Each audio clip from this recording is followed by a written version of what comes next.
Саламатсыздарбы?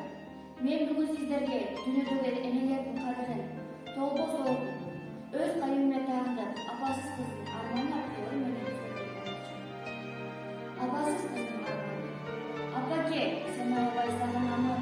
Күн сайын жолун карап зарыгамын. Айттың ай, асылым апакем ай.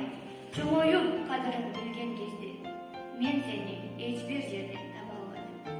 Айта албадым сени жакшы көрөрүмдү, жалдырап жолун карап күткөнүмдү. Күн алыс сүрөтүңдү карай берем. Көз жашым тыя албастан ыйлай берем. Аллахым сени мага кайра берсе, апакем ак сүтүңдү актар элем.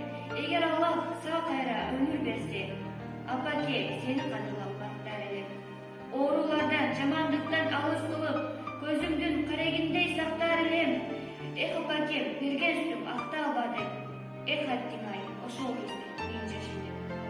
Мен апама керек болсо баарын берем. Керек болсо мүрөк суусун таап келем. Апам үчүн аябастан жаным берсем. Апакем, бул дүйнөдөн кайта бер. Дүйнөдө канчалаган адамдар эне мээрине зар болчу. Аке